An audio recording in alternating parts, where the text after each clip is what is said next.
lyding en hoop, verdriet en saam staan jy staan. Jy is altyd daar.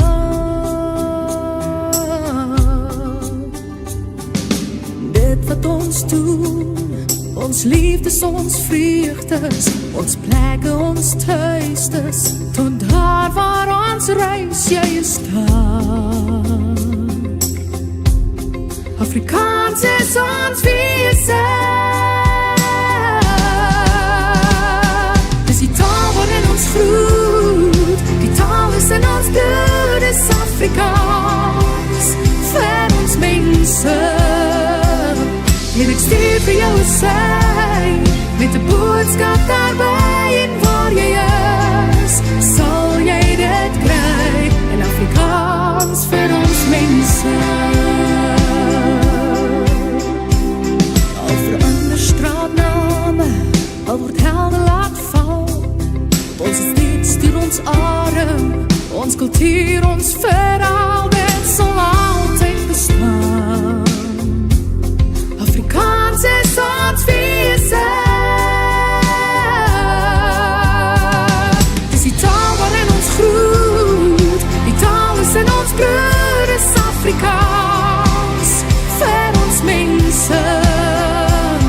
En ek stuur vir jou 'n sein, met 'n boodskap daarby, en waar jy is, sal jy dit kry, in Afrikaans vir ons mense.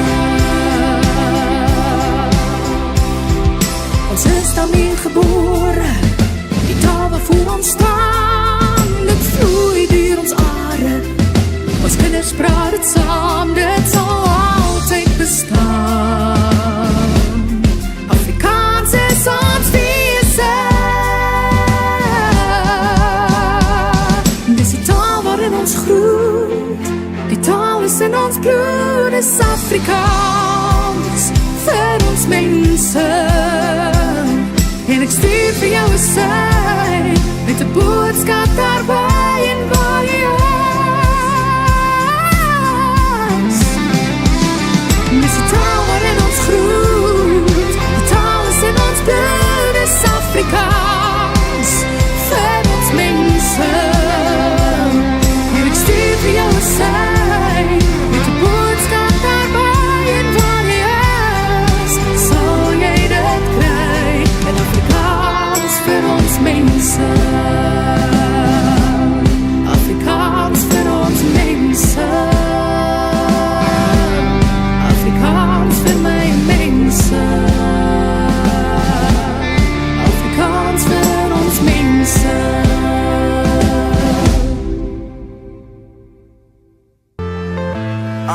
I'm saying bye to all the lies and all the times you cried, saying that I wasn't right, yet I was right by your side. You manipulator, playing games, your friends commentators, and I don't know what you say about our private conversations, but it's got them hating. Thanks to all the rumors you be claiming, it's cool, I'm done with you, so they can throw you a celebration. You gon' hate it when you see me with somebody living better. I'm trying to tell you that me just doing me gon' have you jealous.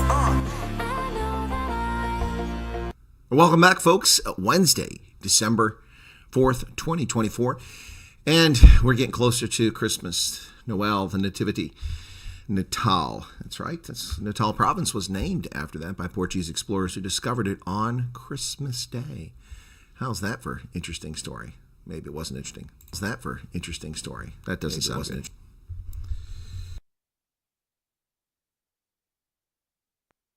And I tried a new microphone, and I'm having problems with it. It doesn't want to work properly. And I'm having problems. Now that's perfect. All right, so Ken says, thanks for email responses. Ken, I often see your email responses when I go in there, but I don't always get a chance to respond, so you're very welcome. Apologies if I don't answer people's emails quickly.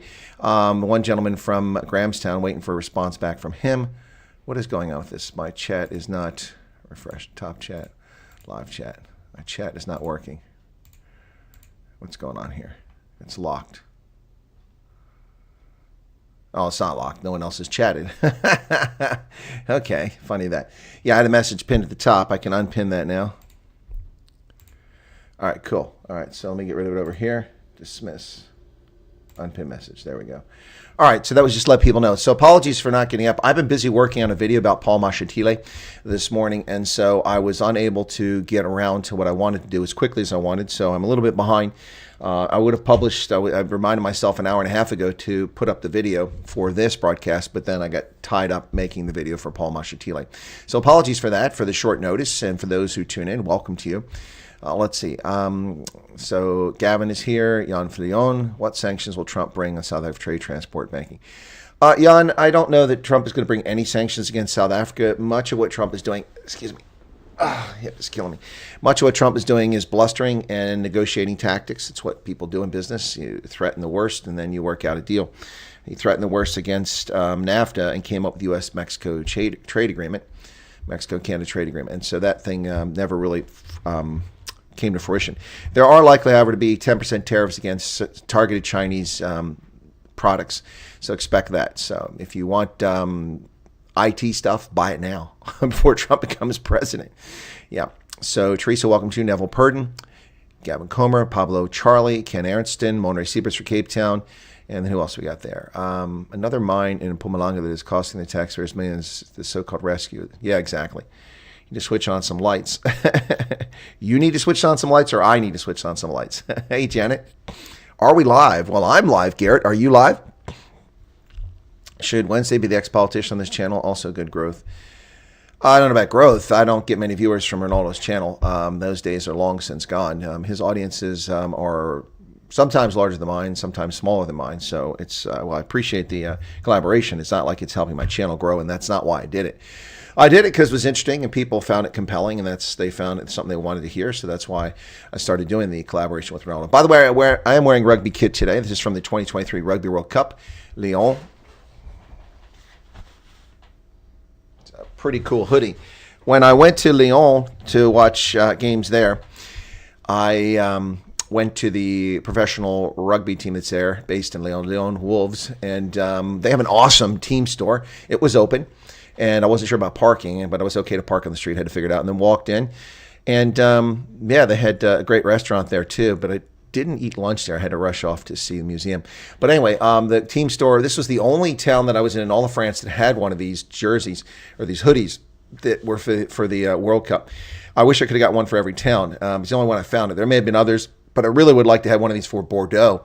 And maybe one for Paris, but just disappointing that this is the only one. But they're really nice. A little bit pricey, but very comfortable and very warm. So, okay. Switch on the big house. The big house is on. And if I turn the lights out, you'll see the big house is on. It's just that the battery is looking kind of low. See, the big house is on. Oh, look at that now. Now they don't actually twinkle.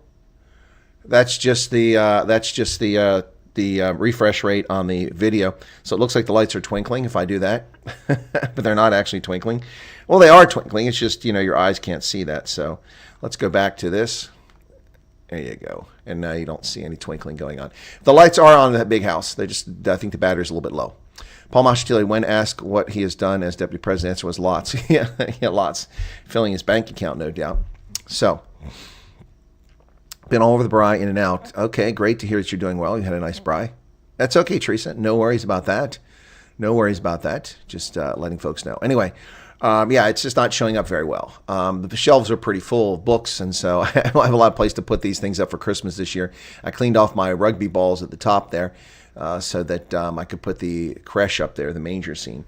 Anyway, let's get to some of the news here, folks. For those of you who missed it, last night, 11 p.m. local time in Seoul, South Africa's president declared martial law, accusing North Korean infiltrators and spies, as well as a North Korean-friendly parliament, for obstructing his government, and said there were anti-patriotic elements, and therefore he declared martial law, suspending the press, suspending civil liberties, and imposing curfews.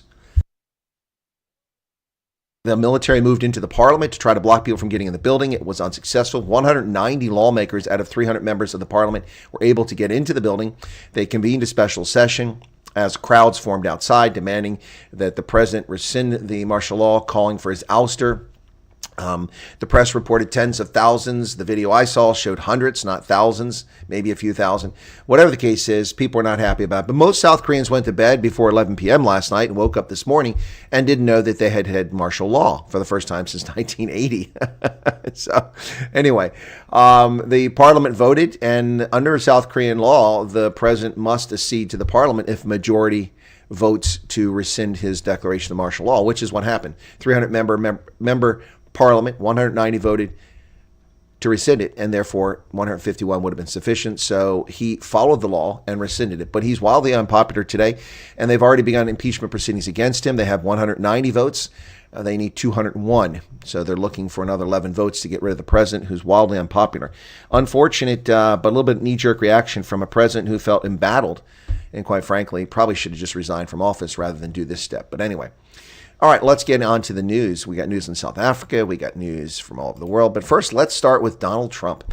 The New York Times reports that Donald Trump has received 2.5 million more votes than in 2020, and that Kamala Harris got 7 million fewer votes. Well, they got the number right on Kamala Harris. It's about 7 million fewer votes than Joe Biden got, according to the authorities. But Donald Trump got nearly 3 million votes more, not 2.5 million, 2.9 million plus. Donald Trump now in excess of 7 million votes, or 77 million votes, 77,193,000 votes a month after the election, and hopefully all of the votes are now in.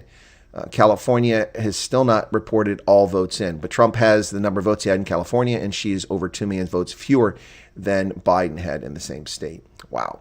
So Donald Trump now at 77,193,105 votes. The most ever by a president. The most ever. That's twice in a row he's done it now. Think about this. Donald Trump was president in 2020. He got 74 million votes, the most ever by a sitting president. And now he got 77 million votes, the most ever by a president.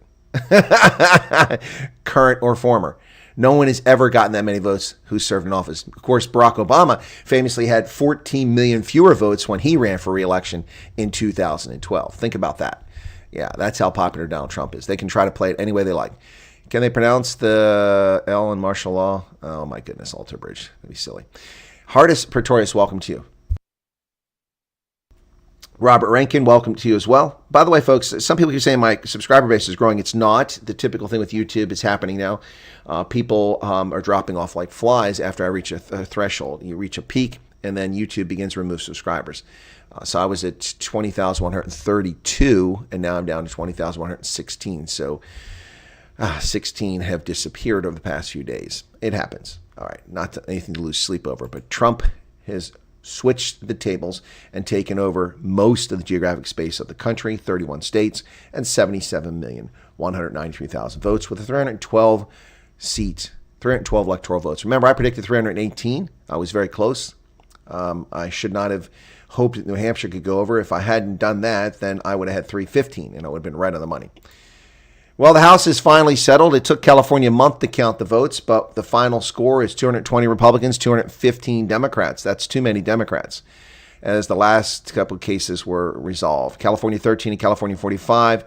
California 13, Gray wins the race by 187 votes out of 408,000 votes cast. So when someone tells you that your vote doesn't matter, Gray, a Democrat, won a seat from a Republican in California by 187 votes out of over 410,000 votes casted. Think about that. Think about that. Not the smallest of margins, though. There was a Tran won from a Republican by 653 votes. That's 2 seats the Democrats snatched from Republicans by just a hair of votes. And by the same token, at least one Republican race was won by a hair of votes. And that was Miller Meeks in Iowa, won the race by 799 votes. Yep. So there you go. Now, both of these races haven't finished counting votes, but apparently must be a handful because they're reporting less than 100% reported. Anyway, so some votes still being counted. These idiots in California just can't count its votes.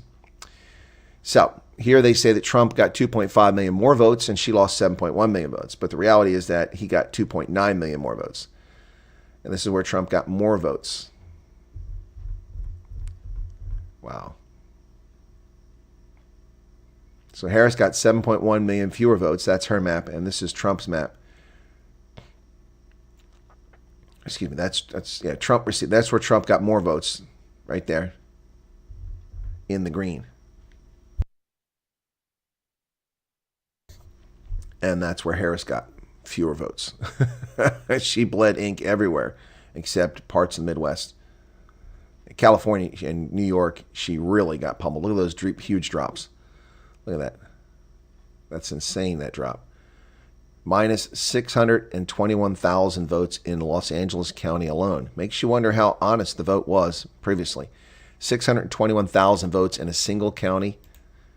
Nearly 10% of the total loss in the country. New blood will join. Stay true to yourself. You're okay, Meerkat? Yeah. South Korea, first time for president, staged his own coup. Exactly. He staged his own coup. Ramaphosa wants Nigerian food in South African stores. No passports needed. Yeah, no, I'm going to talk about that, Gavin. It's not no passports needed, okay? But it is definitely a problem here.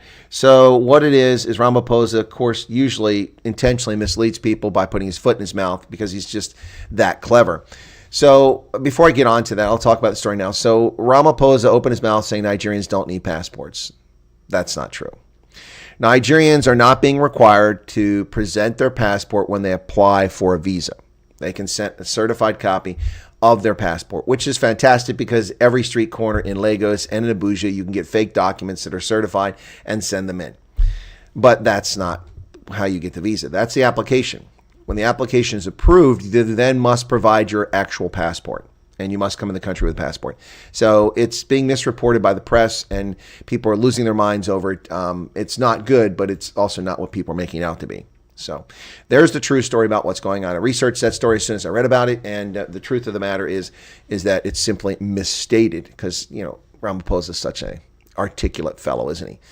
Yes. The Ramaphosa. Well, the SASSA chief executive officer has been suspended during an investigation. What's going on? SASSA CEO Mamela Kambula suspended pending investigation. South African Social Security Agency CEO Busisiwe Mambela Kambula has been placed on precautionary suspension on full pay pending the outcome of the investigation into her appointment. Social Development Minister Tolashi announced the suspension yesterday, saying the precautionary suspension is prompted by the need to conduct an investigation without hindrance or interference, given her position as CEO of the agency. So, why has she been suspended? The public protector raised serious issues that prompted her to take appropriate action as executive authority. What are these serious issues? Wow. So the CEO of SASSA has been suspended because of serious issues. Is it about the appointment? Is it about the person's conduct? We don't know. We will hopefully find out. Well, Zamas are now demanding beef. It's what's for dinner. Arby's, we've got the meats. Well, they want the meats down in the Stilfontein mine, and the numbers on who are left is declining. So apparently 1,000 Megu units were lowered into the shaft by volunteers. We apologize to tell you that those sick people, they ask us to tell you that they want something like beef so they can be tight and also instant porridge. They will be thankful. It's a handwritten note from Zama's underground after 1,000 units of Megu, that's maize-based drink, were lowered into the shaft yesterday. The request was written in pen on a piece of paper. It reached the surface through a group of volunteers from Stilfontein as a badly decomposed body of Zama was lifted to the surface using ropes on Tuesday. The second body was retrieved shortly after. The request is one of the few letters written in English slang that have surfaced. And there's the letter. In one of the letters, also written in English, Sesotho and isiXhosa, the author said, "We apologize to tell you about the people who are dying in the mine. We have one person who is dead because of a shortage of food, while some are dying down. They have no response. Please, we need help. Please take us out of this mine because the situation inside this mine is difficult. We will be thankful if you help us." Well, take us out of this mine, then rise to the surface, and you will be taken out of the mine and apprehended, given proper medical treatment, and then charged with your crimes. It's pretty simple. It's not rocket science. You don't need Elon Musk and and Tesla involved in this, or SpaceX. You just need to take your ass out of the mine and surrender to authorities. Piece of cake. Done and dusted. Easy peasy. Yep. Imagine that SASSA CEO suspending yet another caterer dipping into the cookie jar. Potentially, Charles. We don't know the reason for it. Let's not jump to conclusions. First 3 days of 2025 will be a Monday, Tuesday, and Friday. Huh? What are you talking about? It's Friday, Monday, Tuesday. They chose to be down there. They're not coming up. Too much to lose. Yep. To seal the shaft, says Alan. Ooh. Well, Ramaphosa has clarified the Nigeria question, as I said. He announced on Tuesday that Nigerian tourists would apply for a visa without a passport. They apply for it.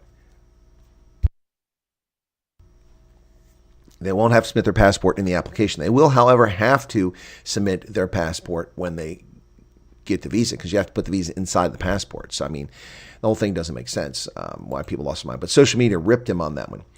Well, Ramaphosa chose to play musical chairs by removing his corruption accused and extravagant lifestyle Minister of Justice, or public prosecutor, whatever we call her.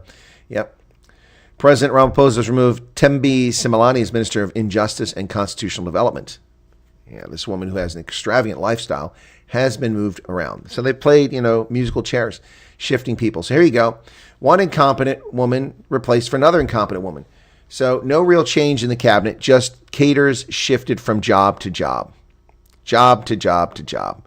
A couple of deputy ministers shifted around, and human settlements and injustice and constitutional corruption have been shifted. That's it. Mama Loko Kubai is now the Minister of Justice.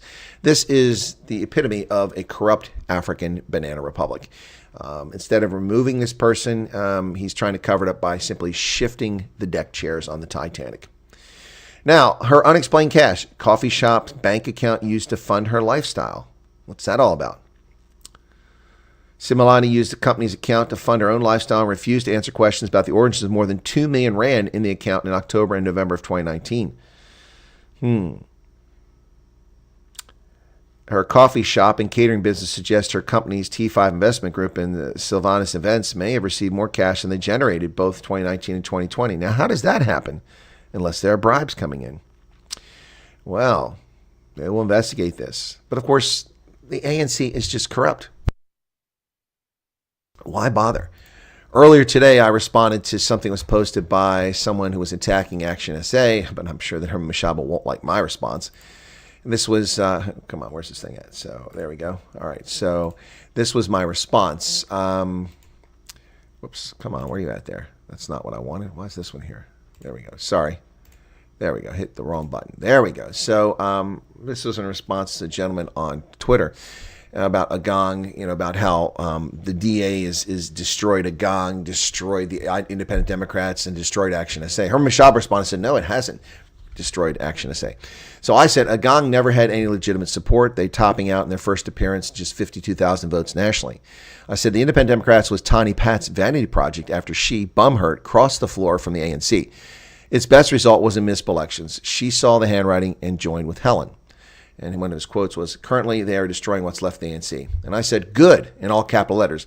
No Tani Pat pun intended there. The DA is actually not destroying the ANC. The party does a fine job of that itself. The implosion of a thieving, race-hustling political party can only be good news for South Africans. The ANC betrayed the liberation struggle and betrays South Africans daily with its dunce cabinet caters and city councillors.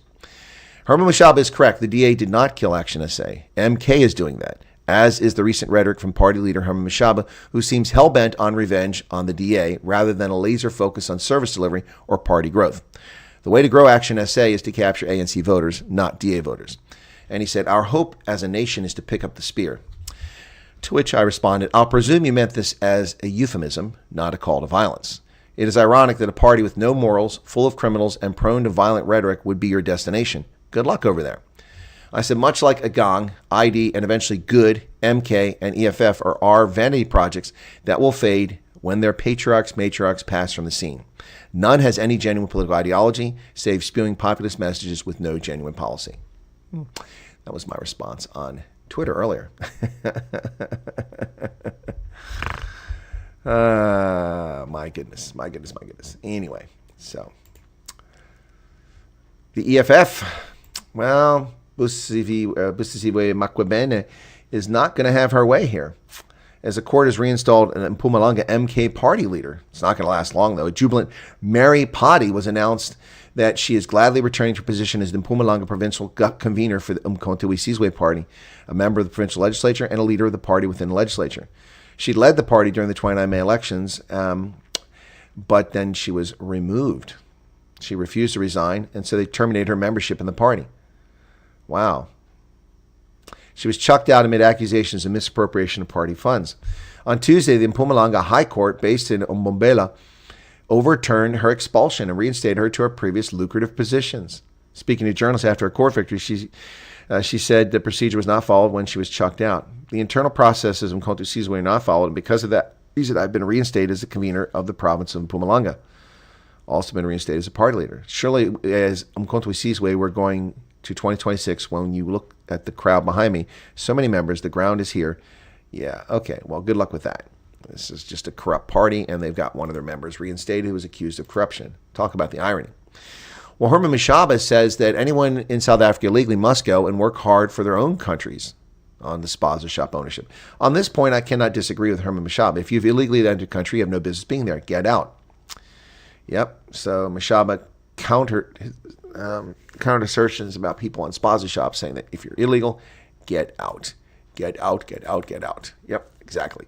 So what's going on here today? No meetings. Oh, well, they keep changing Zoom. Sorry, I was just taking a look at Zoom here while I was chatting here. I don't want that. I don't want that. Stop that. End meeting for all. I want to schedule a meeting. They changed it here. Now I'm scheduling. And oh my goodness. This is saying send it to Ronaldo because. Okay. Save. There we go. All right. All right. Copy invitation. All right. So sorry, folks. I need to send this to Ronaldo. So let me do this very quickly before he starts asking me for it. Because he will. He'll say, where's the link? Where's the link? Where's the link? All right. So poor Ronaldo, unemployed former member of parliament. I have to pay for the Zoom sessions. Check out unknown drones flying around New Jersey. Well, they're flying everywhere. They're not unknown. They're Chinese. We know who they are. Is she back due to procedural issues? Yes. Because of procedure issues. That's why she's back, even though there's no basis for her being back. Well, High Court is ordering the removal of Floyd Brink as the city manager of Johannesburg. Wow.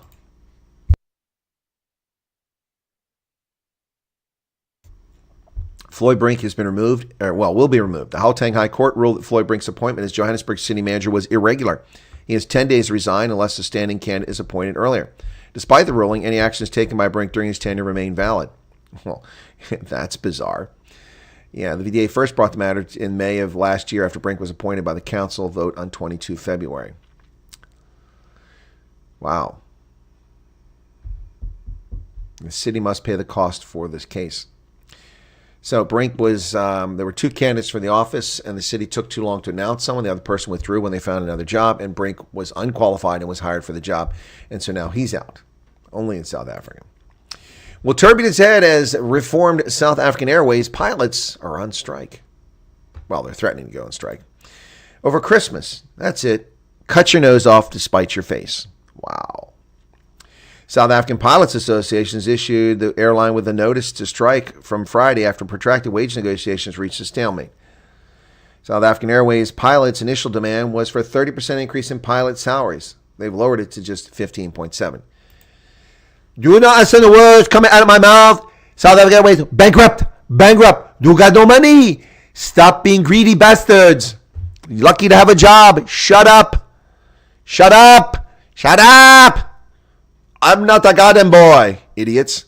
Wow, this airline, which has been losing money for 15 years and was essentially insolvent, now with the generous gift of taxpayer money is back, and the greedy-ass pilots want more money. How about you suck it up, live within your wages for a couple years until the airline becomes financially sound? There's a suggestion.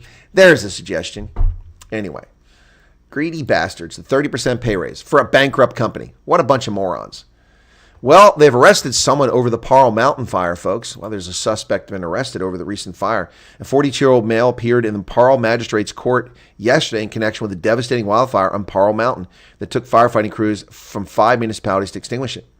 He was arrested by Drakensberg Municipality's Law Enforcement Division on Sunday.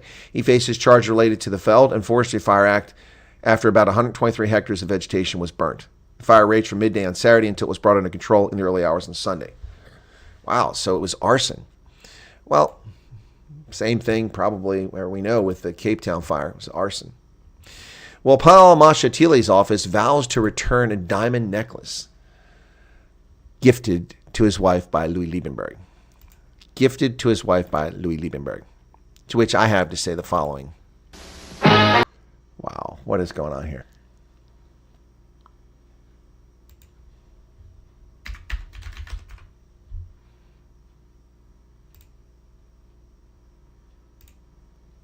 Unbelievable. Here we go again.